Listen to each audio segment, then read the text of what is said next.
कालेन धम्म सवणं एतं मंगलं उत्तमं। कालेन धम्म साकच्छा एतं मंगलम उत्तमं। म्हणजेच योग्य काळी योग्य समयी धम्म श्रवण करणं, धम्म साकच्छा म्हणजे धम्म चर्चा, योग्य समयी धम्म चर्चा करणे हे उत्तम मंगल आहे। या उत्तम मंगलाच्याच दिशेनं माझ्या समक्ष उपस्थित सर्व श्रद्धाशील बौद्ध उपासक आणि उपासिका यांना सविनय नमो बुद्धाय आणि जय भीम। बोधिसत्व डॉक्टर बाबासाहेब आंबेडकर लिखित बुद्ध आणि त्यांच्या धम्मग्रंथामध्ये डॉक्टर बाबासाहेब आंबेडकरांचा अखेरचा ग्रंथ, जणू काही तो ग्रंथ बाबासाहेब रक्ताच्या शाईनं बाबासाहेबांना तीन आजार असतानाही त्या आजारपणामध्येही सुद्धा आपल्या तब्येतीची काळजी न घेता बाबासाहेबांनी जाता जाता आपल्याला शेवटच्या श्वासापर्यंत, ज्याला आपण म्हणतो जीवित पर्यंत शरण गच्छामी, म्हणजे जीवित पर्यंत म्हणजे जिवंत असेपर्यंत, जीव असेपर्यंत, मृत्यूपर्यंत बाबासाहेबांनी आपल्याला हा ग्रंथ पूर्ण करून दिला। त्या ग्रंथाचं नाव काय बरं? बुद्ध आणि त्यांचा धम्म। तर त्या बुद्ध आणि त्यांच्या धम्म ग्रंथाचं आपण पठण या ठिकाणी करत आहोत। तर आज आपण सुजाता या उपासिका, तथागत बुद्धांची महाउपासिका एकच होऊन गेलेली आहे। तथागत बुद्धाची महाउपासिका एकच झालेली आहे, तिचं नाव आहे मिगार माता विशाखा, ठीक ना। तथागत बुद्धांचा महाउपासक एकच होऊन गेला, त्याचं नाव आहे महादानी सुदत्त अनाथ पिंडक। महाउपासक आणि महाउपासिका लक्षात घ्या। महाउपासिका कोण? मिगार माता विशाखा, आणि महाउपासक कोण? महादानी सुदत्त अनाथ पिंडक। मग बुद्धांचे महाउपासक आणि महाउपासिका हे दोनच होते, परंतु बुद्धांच्या अनेक उपासिका होत्या। पण महाउपासक आणि महाउपासिकांमध्ये फरक आहे। बुद्धाची प्रथम उपासिका कोण? मग सुजाताच म्हणू आपण, आहे का नाही? तर सुजाता ही जी स्त्री आहे, तर आपल्या बौद्ध साहित्यामध्ये सुजाता हे जे नाव आहे, सुजाता नावाच्या स्त्रीची जी कहाणी आहे आपण सर्वांनी ऐकली असेलच, आहे का नाही? आणि सुजाता हे नाव, माझ्या समोर आई बसलेली आहे का नाही, खूप सारे आपल्या समाजामध्ये, तर हे सुजाता नाव तुम्हाला जिथं जिथं बुद्धाच्या धम्माला मानणारे लोक आहे, मग ते श्रीलंका असो, कंबोडिया असो, इंडोनेशिया असो, जापान असो, चायना असो, कोरिया असो, ब्रह्मदेश असो, तर या संपूर्ण बौद्ध राष्ट्रांमध्ये सुजाता नाव माहित नसेल असा कोणताच उपासक उपासिका सापडणार नाही। सुजाता नाव हे आंतरराष्ट्रीय नाव आहे। आता या सुजाता नाव एवढं प्रसिद्ध का झालं? तर आपल्याला सर्वांनाच माहित आहे की सुजाता नावाची स्त्री जेव्हा उर्वेला वनामध्ये, तर उर्वेला आजचं जे बोधगया आहे, नीट लक्ष द्या, तर बोधगयाचं प्राचीन नाव उर्वेला आहे, समजलं? आता हे उर्वेला वन कुठे आहे? सध्याला निरंजना नदीच्या काठावर, गया जिल्ह्यामध्ये, म्हणजे बोधगया निरंजना म्हणजे जिथं आज महाबोधी महाविहार आहे, तर तो परिसर आणि सुजाताचं जे गाव आहे का नाही, म्हणजे निरंजना नदीच्या या पलीकडे जिथं महाबोधी महाविहार आहे, जो बोधी वृक्ष आहे, ठीक ना, आणि त्या निरंजना नदीच्या पलीकडे कोणाचं गाव आहे? सुजाताचं गाव आहे। आणि त्या गावाचं नाव सध्याला आहे बकरोर ग्रामसेनानी सुजाता, त्या गावाचं नाव आहे बकरोर। आणि सुजाताच्या गावापासून थोडं पुढे गेलं तर डुंगेसरी आहे, जिथं 6 वर्ष तपश्चर्या केली। म्हणून उर्वेला वन कशाला समजायचं? उर्वेला वन म्हणजे डुंगेसरी पहाड, 6 वर्ष तपश्चर्या केली ते ठिकाण, सुजाताचं गाव आणि बुद्धगयाचा परिसर, हा एवढा मोठा परिसर उर्वेला वनाचा परिसर म्हणून ओळखला जात होता। आलं लक्षात तुम्हाला? तर ही सुजाता बकरोर ग्रामसेनानी असल्यामुळे त्या ठिकाणी आजही तुम्ही बोधगयाचं महाबोधी महाविहार पाहिलं तर तुम्ही निरंजना नदीच्या पलीकडे जा, तिथं तुम्हाला सम्राट अशोकांनी सुजाता मातेचं जे घर होतं, तिचं जे घर होतं, त्या सुजाता मातेचं घर, तिची स्मृती कायम राहावी, सुजाताचं इथं घर आहे, बुद्धाची ती उपासिका आहे, बुद्धाला तिने खीरदान दिली आहे का नाही, सिद्धार्थ गौतमाला जेव्हा त्यांनी वैराग्याची कसोटी घेतली होती, ज्यांचं 6 वर्ष ज्यांनी खडतर तपश्चर्या केली होती, तर 6 वर्षाच्या नंतर त्यांचं शरीर एकदम पीडा आणि क्लेश दिल्यानं एकदम क्रुश झालं होतं, है की नाही. तर 6 वर्ष तपश्चर्या केल्याच्या नंतर जे शरीर झालेलं होतं, त्यावेळी सुजातानं सिद्धार्थ गौतमाला ते खीर नावाचं जे अन्न आहे ते तिने दान दिलं होतं, म्हणून सुजाता अमर झाली. तर म्हणून आजही तुम्ही तिथे गेले तर सम्राट अशोकांनी बुद्धांचे स्तूप तर उभारलेच, पण सुजाताचं जिथं घर होतं, तिच्या घराची स्मृती कायम राहावी म्हणून सम्राट अशोकांनी तिच्या घराच्या ठिकाणी सुजाता गड बांधलेला आहे. तुम्ही कधी बोधगयाला गेले तर तुम्हाला सुजाता गड पाहता येतं, किंवा सुजाताचा महालही म्हणतात त्याला, किंवा सुजाताचा गडही म्हणतात. समजलं तुम्हाला. तर ही सुजाता जी बकरोड सेनानी आहे, तर तिच्या घरी ती यादव कुळाची होती. यादव कुळ, यादव आजही तुम्हाला तिकडे दिसतात. यादव कुळातली म्हणजे अहिर, अबीर आणि यादव हे एकच आहे. तर यादव कुळाची म्हणजे आपण पाहतो की सुजाताच्या घरी 500 गायीची, तिनं 500 गायीचं दूध एकत्रित करून सुगंधित द्रव्य, तिथे केसर, काजू म्हणजे जे काही असेल ते सुजाता मातेनं ते सुगंधित 500 गायीची अशी सुंदर अशी जी खीर आहे, तर त्या ठिकाणी तिने ते तयार केली होती. तर आपण एक गोष्ट लक्षात घेऊया की सुजाता ही जी स्त्री आहे, ही उपासिका का महान झाली, आणि बुद्धानं तिची स्तुतीही केलेली आहे. आनंदा समक्ष, भिक्खू समक्ष महापरिनिर्वाण सुत्ताच्या वेळी बुद्ध महापरिनिर्वाणाला जात आहे, त्यावेळी बुद्धानं सुजाताची स्तुती केलेली आहे. समजलं का, प्रशंसा केलेली आहे. तर ही सुजाता त्या बकरोड सेनानीमध्ये असताना त्या सुजाताने एका वडाच्या झाडाला नवस केला होता. त्या काळामध्ये लोक आजच्या सारखे देवाला नवस करत नव्हते. ते कुणासमोर करत होते, ते निसर्ग पूजक होते. ते कसे होते? निसर्ग पूजक. तर सुजाताने सुद्धा त्या वडाच्या झाडाला, म्हणजे पालीमध्ये त्याला निग्रोध म्हणतात, 7 वर्षानंतर सिद्धार्थ गौतम जेव्हा कपिलवस्तूला परत आले त्यांच्या पित्याच्या आग्रावरून, तर ते कपिलवस्तूच्या स्वतःच्या राजमहालामध्ये नाही राहिले, घरी नाही थांबले. बुद्ध कुठे थांबले? ते कपिलवस्तूच्या निग्रोधारामामध्ये. आणि हे निग्रोधाराम राजा शुद्धोधनाने दान दिलं होतं. कोणाला? स्वतःच्या मुलाला, बुद्धाला. निग्रोध म्हणजे वडाचे झाड होते. निग्रोध म्हणजे काय? वडाचे झाड. निग्रोध म्हणजे वडाच्या झाडाचं वन.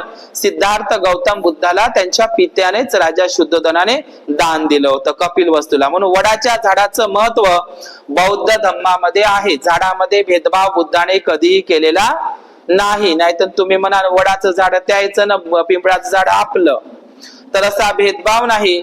तर सुजाताने त्या वडाच्या झाडाला संकल्प केला होता. आता ते वडाचं झाड ते तिथेच होतं. जेव्हा सिद्धार्थ गौतम 6 वर्षाचे खडतर तपश्चर्या करून आले, तर बाबासाहेबांनी बुद्ध आणि त्याच्या धम्मग्रंथामध्ये लिहिलंय, काय लिहिलेलं आहे बाबासाहेबांनी, की सिद्धार्थ गौतमाचं 6 वर्ष तपश्चर्या करून त्यांचं शरीर इतकं दुर्बल झालं होतं, कमजोर झालं होतं, पाठीला पोट आणि पोटाला पाठ लागली होती, इतकं दुर्बल झालं होतं की बाबासाहेब असं लिहितात की त्यांना धड उभंही राहता येत नव्हतं. कोणाला? सिद्धार्थ गौतमाला. म्हणजे त्यांना उभंही राहता येत नव्हतं. आता मला सांगा, उभंच राहता येत नाही ज्या व्यक्तीला, तर तो माणूस चालू शकते का? लिहून आहे ना. मग जेव्हा त्यांना असं वाटलं की आपण या शरीराला पीडा दिलेली आहे, क्लेश दिलेला आहे, आता आपल्याला नवा प्रकाश शोधता येणार नाही, ज्या ध्येय पूर्तीसाठी ज्या नव्या प्रकाशाच्या शोधासाठी या जगात दुःख काय आहे आणि ते मला कसं दूर करता येईल, या अपेक्षेने मी जे सर्वस्व सुखाचा त्याग केला होता ते मला गवसणार नाही, तो नवा प्रकाश मला शोधता येणार नाही. आणि म्हणून त्यांना असं वाटलं की आपण अन्न सेवन केलं पाहिजे, अन्न सेवन केलं पाहिजे. आणि त्यांना मग असं अन्नाची आठवण झाली आणि मग नंतर त्यांना असं वाटलं, ते उर्वेल्याच्या वनामध्ये आहे, डुंगेसरीच्या पहाडीमध्ये, आणि मग त्यांना असं वाटलं की नदीच्या काठावर आजही घर राहतात. तर आता त्यांना अन्नाची गरज भासू लागली. कोणाला? सिद्धार्थ गौतमाला. ते अन्नाच्या शोधार्थ निघाले. कुठे? त्या डुंगेसरी पर्वतापासून निघाले. तर कुठे आले मग ते? निरंजना नदीच्या दिशेनं. आता नदीच्या काठावर घर असतातच, कमीत कमी उठत बसत पायात पाय म्हणजे उठत बसत कसे तरी सिद्धार्थ गौतम त्या वनापासून निरंजना नदीच्या त्या बकरोर बस तिथे त्या परिसरामध्ये आले. ठीक ना? आता त्यांना असं वाटलं तिथं जर एखादी भेटला गृहस्थ तर त्यांच्याकडलं अन्न जर मिळालं तर माझा जीव वाचू शकते. समजलं का? आणि त्यांना पुन्हा ही अपेक्षा होती की नाही आता जेवण भेटलं तर कमीत कमी निरंजना नदीचं पाणी तरी होईल. समजलं का तुम्हाला? समजलं ना? तर म्हणून ते पाण्याच्या आणि अन्नाच्या शोधार्थ ते निघाले. आता जसे ते निघाले तर ते येत असताना मग त्यांनी निरंजना नदीमध्ये ते आंघोळ वगैरे केली आणि ते निरंजना नदी इकडं पार करत आहे. तर वैशाखाचे दिवस आहे, उन्हाळ्याचे दिवस आहे, किती कडक उन्हाळा तापलेला आहे. आणि त्यांना मग थोडस मूर्छित अवस्थेमध्ये कसतरी अशक्त दुर्बल कमजोर सिद्धार्थ गौतम ते कसं तरी त्यांचं शरीर म्हणजे एकदम मरणासन्न अवस्थेला मरण यातना ते भोगत आहे, जसं जणू काही मरणच त्यांच्या समोर त्यांना दिसत आहे. आणि म्हणून त्यांनी काय केलं, ते जे वडाचं झाड होतं, निग्रोध झाड होतं, भल्ल मोठं झाड होतं, तर त्या वडाच्या झाडाखाली त्यांना असं वाटलं आता मला अन्नही मिळत नाही, आता अन्नही मिळालेलं नाही. समजलं ना? आता कमीत कमी या वडाच्या निग्रोधाच्या झाडाखाली आता आपला मृत्यू अटळ आहे, निश्चित आहे. आपल्याला आता मृत्यू येणार म्हणजे येणार. त्यांना मृत्यू आपला समोर दिसत आहे. आता इकडे तिकडे मृत्यू प्राप्त करण्यापेक्षा त्या वडाच्या झाडाच्या सावलीमध्ये आहे का नाही. आणि म्हणून ते बसले त्या ठिकाणी. आणि बसले असताना तेवढ्यात काय झालं, पूर्णा नावाची जी दासी आहे, कोणाची दासी होती ती? मी माझी कहाणी संपवतो. तर पूर्णा नावाची दासी ती सुजातानं एक संकल्प केला होता. आजही स्त्रिया वडाच्या झाडाला पुजतात, नाही का नाही? 7 जन्मामध्ये मला हाच पती मिळू दे, मग तो बेवडा असू दे का दारुड्या असू दे. कारण परंपराच तशी आहे भारतामध्ये, भला आहे बुरा आहे जैसा भी है, मेरा पती मेरा देवता है. आणि काय बापा, त्या वडाच्या झाडाला मग ते पांढर सूत गुंता आहे का नाही, आहे का नाही? असं आहे ना भारतामध्ये. पण इथं सुजातानं तसं केलं आहे का? सुजातानं त्या वडाच्या झाडाला संकल्प केलाय, ती वृक्ष देवता म्हणून मानत आहे. मग संकल्प कोणता केला तिने, की मला काय कशासाठी संकल्प केला? पुत्र प्राप्तीसाठी आणि राजकुमार पती मिळाला पाहिजे. तुम्हाला आणखी म्हणून सांगतो, सुजाताला जे देण्यात आलं होतं तिचं जे म्हणजे तिला बकरोर म्हणजे उर्वेलावरून तिला कुठे देण्यात आलं होतं लक्षात घ्यायचं, वाराणसीला. तिला कुठे देण्यात आलं सुजाताला? वाराणसीला. आणि तिचाच मुलगा यश. बुद्धाला जे 5 परिव्राजक मिळाले का नाही, जो 6वा का नाही, 6वा मध्ये तो वाराणसीचा जो काशीचा, तिला आता काशी म्हणतात, बनारस किंवा सारनाथ परिसर आहे तो. तर या वाराणसीच्या एका श्रेष्ठीच्या घरी, श्रीमंत व्यक्तीच्या घरी सुजाताला देण्यात आलं होतं. खूप श्रीमंत होती, धन संपन्न त्या परिवारामध्ये सुजाताचं लग्न झालेलं होतं. आणि तिला जो बाळ जन्माला आला सुजाताला, त्याचं नाव होतं यश. बुद्धाचे 5 शिष्य त्यांना जे सारनाथला मिळाले, तर 6वा शिष्य कोणता आहे? यश आहे. आणि यश हा कोणाचा मुलगा आहे? सुजाताचा मुलगा आहे, लक्षात ठेवायचा आहे. कोणाचा मुलगा आहे तो?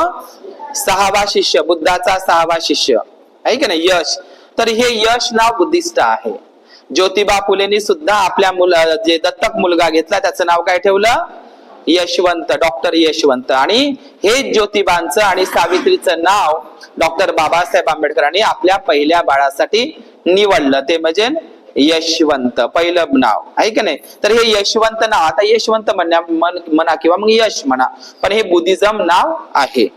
तर हा यश सुजाताचा जो मुलगा आहे, तर तिने जो संकल्प केला होता तो संकल्प तिचा पूर्ण झाला, सुजाताचा पूर्णत्वाच झाला. आणि म्हणून ती दासीला, आपल्या घरच्या दासीला म्हणते, लगबगीने 500 गाईचं दूध तिनं एकत्रित केलं आणि त्या 500 गाईची तिनं मस्त खीर केली आणि सोन्याच्या पात्रामध्ये त्या सोन्याच्या पात्रामध्ये तिने ते खीर तयार केली. खीर रेडी आहे, तयार आहे.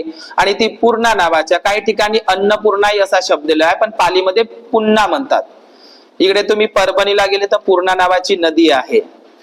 तर पालीमध्ये पुन्हा होते, संस्कारित भाषेमध्ये पूर्णा होते, आणि त्याला अन्न शब्द जर जोडला तर अन्नपूर्णा होते. अन्नपूर्णा किंवा पूर्णा असाही शब्द आहे. तर ही पूर्णा नावाची किंवा पुन्हा नावाची दासी ला तिनं सुजाताने सांगितलं की खीर तयार आहे, आपण वृक्ष देवता वडाच्या झाडाला संकल्प नवस केला होता आणि त्याचा दिवस आता फेडायचा आहे, शेवटचा दिवस आहे.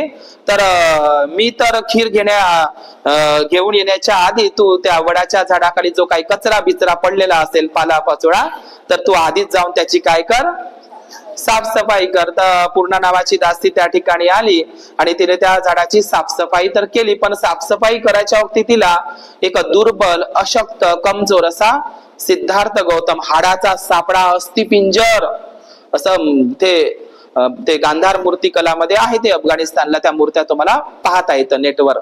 तर ते इतकं कृश आणि दुर्बल झालेलं जे शरीर आहे, तर त्या पूर्णा नावाच्या दासीनं ते साफसफाई तर वगैरे केली, त्या झाडाच्या भोवतालचा ओटा वगैरे तिनं साफसफाई केला, पण ती धावत पडत पुन्हा आली आणि काय म्हणते, त्या ठिकाणी तुमचा असं संकल्प नवस फेडण्याचा दिवस आहे. तर त्या ठिकाणी एक मनुष्य बसलेला आहे, कोणीतरी महान, मला तर असं वाटतं तो वृक्ष देवताच आहे, असा शब्द आहे बुद्धानिझमामध्ये, जणू काय तो वृक्ष देवताच त्या ठिकाणी प्रकटलेला आहे. तर मग सुजाताला असं वाटते की कोण आहे बा, म्हणजे माझा शेवटचा दिवस आणि संकल्पाचा. मग त्या ठिकाणी ती लगबगीनं सोन्याच्या पात्रामध्ये, भिक्षा पात्रामध्ये काय घेऊन आली, ती खीर घेऊन आली. कहाणी सगळ्यांनीच ऐकलेली आहे, पण आपल्या वाचनाचा भाग आहे म्हणून ग्रंथाचा. मग खीर आणल्याच्या नंतर सिद्धार्थ गौतमाला तिने ते खीर दिली, है की नाही, काय दिली, दोन्ही हाताने खीर दिली. म्हणून तुम्ही तो फोटो पहा, दोन्ही हाताने. म्हणून आम्ही किती वेळा सांगतो तुम्हाला, म्हणजे सांगतो, तो एक विनयाचा भाग आहे. भिक्खूंना कधीही दान देत असताना दोन्ही हाताने दिल्या जावं. तुम्ही तो फोटो पहा, एक हाताने दिल्या जाते त्याला भीक म्हटल्या जाते, आणि 2 हाताने दिल्या जाते त्याला दान म्हटल्या जाते, भरभरून. समजलं का?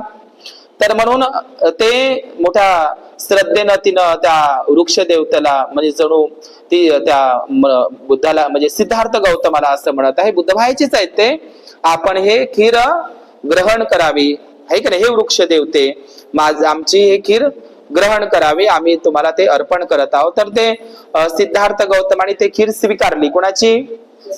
सुजाताची. एक प्रश्न हा निर्माण होतो, काय ती सुजातानं दिलेली खीर सिद्धार्थ गौतमांनी ती पिऊन घेतली का, म्हणजे मस्त कशी, ठीक आहे, एवढ्या दिवसाचे 6 वर्षापासूनचे कमी कमी अन्न करत, प्रश्न उपस्थित होतो. त्या ठिकाणी तुम्ही जर असते तर आहे का नाही, म्हणजे आपण तर पाहायला गेलो नाही, पण एक प्रश्न आहे का नाही, तुम्ही जर त्या ठिकाणी असते तर, किंवा मीच असतो तर, आहे की नाही, काय केली असती, ते पिऊन घेतली असती. पण सिद्धार्थ गौतम असं लिहिलेलं आहे बुद्धाणी ग्रंथामध्ये, त्रिपिटकामध्ये सुद्धा, की सुजाताने दिलेली खीर सिद्धार्थ गौतमाने एक एक घास त्यांनी काय केलेला आहे, जसा जसा घास पोटात जात होता, एक एक घास ते खात होते, तशी तशी त्यांना सुखद वेदना जाणवत होती. म्हणूनच तर त्यांनी श्रामणेर प्रश्नामध्ये पहिला प्रश्न उपस्थित केला, सब्बे सत्ता आहार ठिकठिका, म्हणजे एक काय आहे, एक नामकिंग, म्हणजे सर्वच, म्हणजे एक काय आहे, तर या जगामध्ये एक काय आहे, जो सारीपुत्तानं सुद्धा प्रश्न विचारलेला होता. कोणाला? त्या जंबू नावाच्या एका जैन श्राविकेला. एक काय आहे, सारीपुत्तानं हरवलं होतं तिला आणि ती भिक्खुणी बनली होती. तर कोणता आहे? एक नामकिंग म्हणजे एक काय आहे? तर या जगामध्ये एक काय आहे? सब्बे सत्ता आहार ठित्तिका, म्हणजे सर्व प्राणी मात्र कशावर निर्भर आहे? आहारावर. आहारावर म्हणजे अन्नावर. तसे आहाराचे 4 प्रकार आहे. कोणते? कबलिक आहार. कबलिक आहार म्हणजे जे तुम्ही वरण भात भाजी पोळी वगैरे जे खाता का नाही रोजचं ताटामध्ये जेवण, त्याला कबलिक आहार म्हणतात. मनसचेतन आहार, स्पर्श आहार, विज्ञान आहार, हे आहाराचे 4 प्रकार आहे. मी ते सांगणार नाही, आपण सुजाताची कहाणी घेत आहोत. तर ते सिद्धार्थ गौतमानी ते एक एक घास त्यांनी इतक्या संवेदनेनं ग्रहण केला आणि त्यांना माहित पडलं की अन्न अत्यंत महत्वपूर्ण आहे आणि तो म्हणून त्यांनी वैराग्याची कसोटी, तो मार्ग त्यांनी त्यागला. कल्पना करा, त्या ठिकाणी ती जगत जननी, सुजाताला जगत जननी सुद्धा म्हणतात, ती त्या ठिकाणी जगत जननी सुजाता जर त्या ठिकाणी पोहोचली नसती तर कल्पना करा या जगाला बुद्ध दिसला नसता, हाय का नाही? मग काही उपासक उपासिका म्हणते ते खीर, सिद्धार्थ गौतमाने ते खीर खाल्ली म्हणून ते बुद्ध झाले. आता तुम्ही घरी जा लगबगीनं किंवा उद्याला खीर करा आणि खा, तुम्ही बुद्ध बनाल का? म्हणजे खीर खाल्ल्यामुळे ते बुद्ध झाले का? त्या ठिकाणी गरज कशाची आहे? अन्नाची. 6 वर्ष तपस्या, त्या ठिकाणी कोणतंही अन्न दिलं असतं, अन्न महत्वाचं आहे त्या ठिकाणी. ते खीर दिली हे महत्वाचे नाही. खिरीचे फायदे बुद्धाने सांगितलेलेच आहे, असं नाही आहे की नाही? पण त्या ठिकाणी कोणतंही जरी अन्न असतं, आवश्यकता काय तिथं? अन्नाची आहे. त्या ठिकाणी कोणतंही जरी अन्न मिळालं असतं तर ते अन्न सहाय्यकारी ठरलं. काय ठरलं? सहाय्यकारी. त्या अन्नामुळे सिद्धार्थ गौतमाला नवजीवदान, नव चैतन्य मिळालं. कल्पना करा, त्या ठिकाणी सुजाता पोहोचलीच नसती किंवा ती पूर्णा नावाची दासी पोहोचलीच नसती तर या जगाला बुद्ध दिसला नसता. ते वडाच्या झाडाखालीच त्यांची ते सगळं संपलं असतं, आहे की नाही?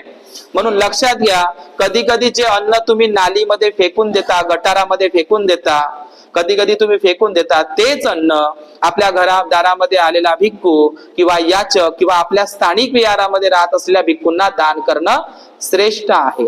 जे अन्न तुम्ही फेकून देता कितीतरी, आहे का नाही? फेकून देतो का नाही? फेकायचं नाही, प्राण्यांना द्या.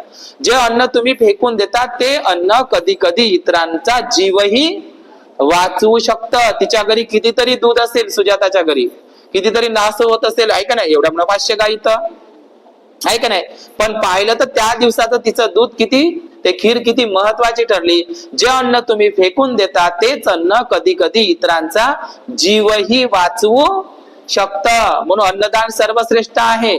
अन्नदान सर्वश्रेष्ठ दान धम्मदान आहे, पण अन्नदान सगळ्यात महत्वाचं आहे. अन्नदानाला कधीही मागे पुढे पाहायचं नाही. अन्नदान केल्याने तुमच्या घरचं संपून जाते का? नाही. अन्नदानासारखं श्रेष्ठ पुण्य आपण नाही करू शकत, है की नाही? म्हणून अन्नदान करत चला. तर सुजाता माता त्या ठिकाणी सिद्धार्थ गौतमाला खीर दिली आणि खीर दिल्याच्या नंतर सुजातानं ते म्हणजे सिद्धार्थ गौतमाने मोठ्या संवेदनेनं ते आहे ना प्राशन केली, ग्रहण केली आणि त्यांना मग ते ताजे तवाने झाले. कोण?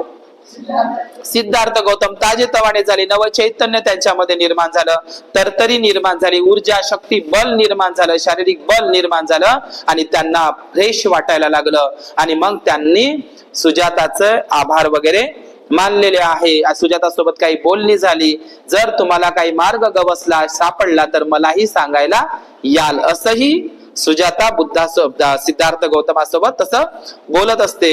आणि लक्षात घ्या, त्या ठिकाणी जेव्हा सुजाताचा ते निरोप घेतात तर ते मग आपण नंतर पाहिलेलंच त्यांनी ते भिक्षा पात्र मग निरंजना नदीच्या ते प्रवाहामध्ये सोडलेलं आहे. तर अनेक लोक मला प्रश्न करतात, तेच मग काल नावाच्या नागराजाच्या सुपट्टित घाटामध्ये जाऊन ते थांबलं, समजलं का? असा बुद्धायनी स्तंभामध्ये उल्लेख आहे. तर ही जी सुजाता आहे तर मग ते भिक्षा पात्र ते त्यांनी प्रवाह सोडला आणि मग त्यांनी संकल्प केला, जर ते नदीच्या प्रवाहाच्या उजव्या दिशेने जाईल तर मला ते सम्यक, त्यांनी मग तो संकल्प केला.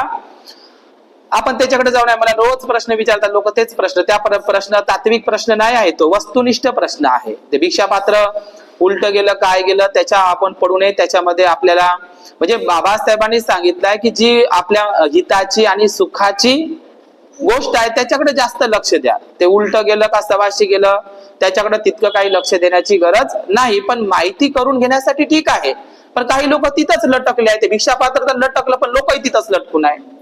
मला रोज कोण येते ग्रंथामध्ये म्हणजे तेच म्हणजे दुसरे प्रश्न तर विचारच नाही. म्हणतो तात्विक प्रश्न विचारा, काहीतरी वेगळे विचारलं तर ते तो उपासकही लटकला आणि ते भिक्षापात्रही लटकलं. आता मी काही पाहायला गेलो नाही, हाय की नाही, त्याच्याकडे करू नये. आणि मग तो संकल्प केला. आता तुम्हाला खरी गोष्ट सांगतो ना मी.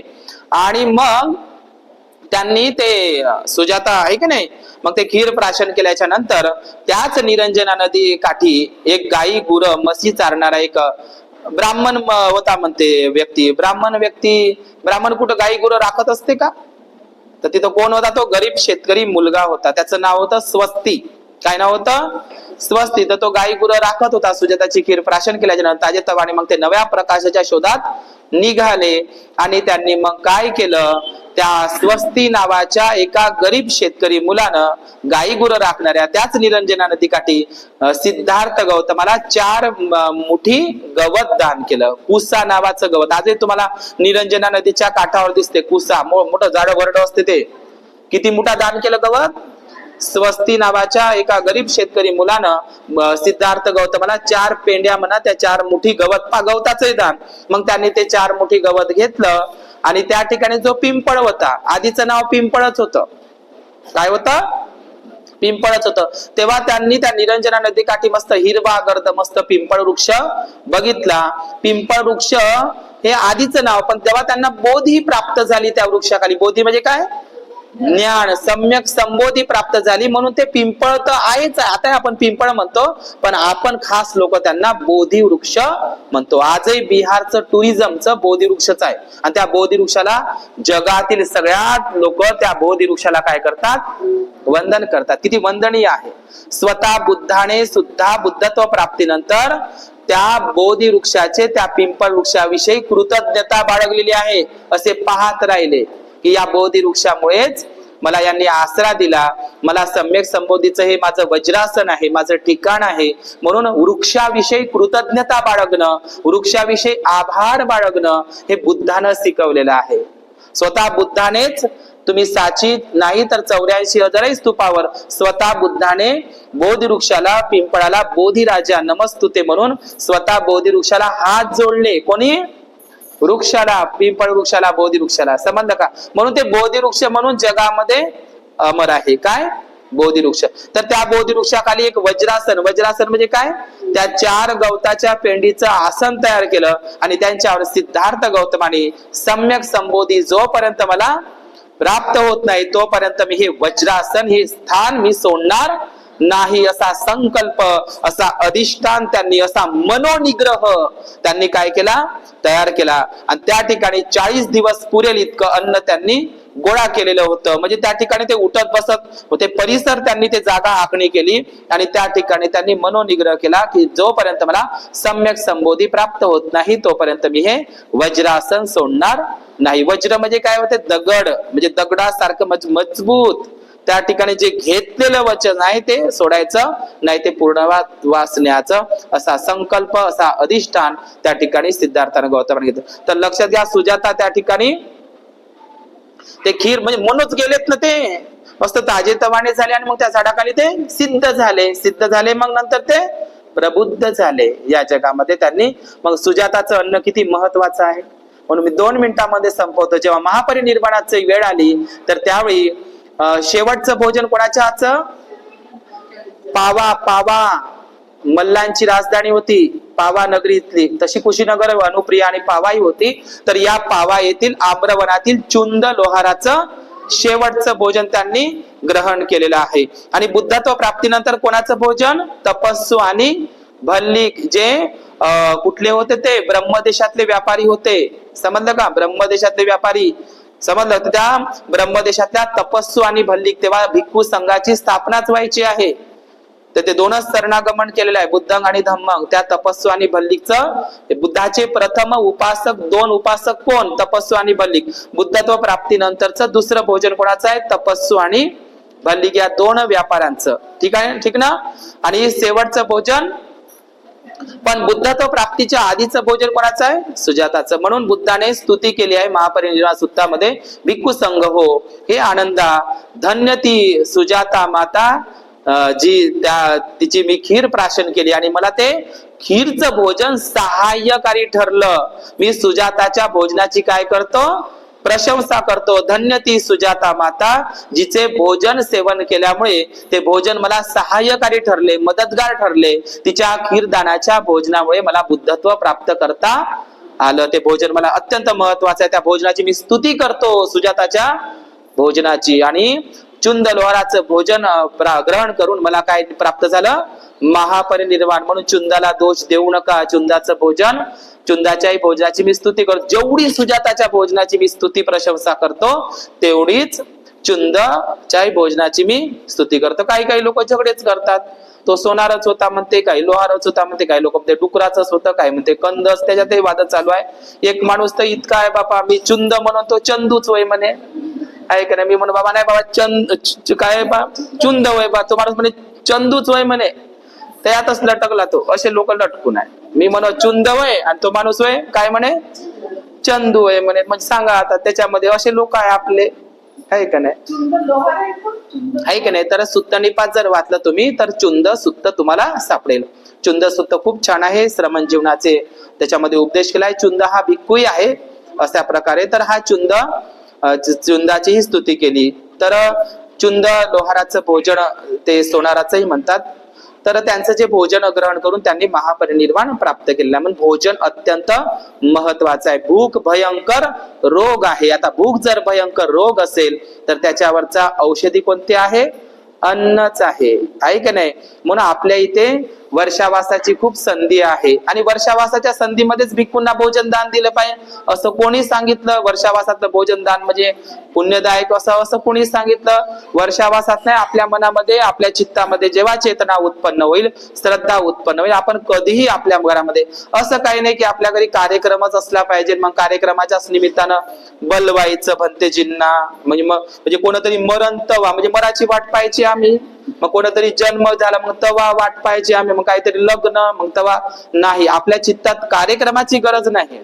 तुम्ही केवळ भिक्खूंना आपल्या मनामध्ये श्रद्धा उत्पन्न झाली की आपल्या स्थानिक परिसरामध्ये, विहारामध्ये भिक्षू राहतो बा, तर त्यांना आपण आपल्या घरी भोजनदान दिलं पाहिजे. भिक्षू हा दुसऱ्यावर निर्भर आहे. तुम्ही दिलेल्या अन्नावरच भिक्षू जगतो. आहे का नाही?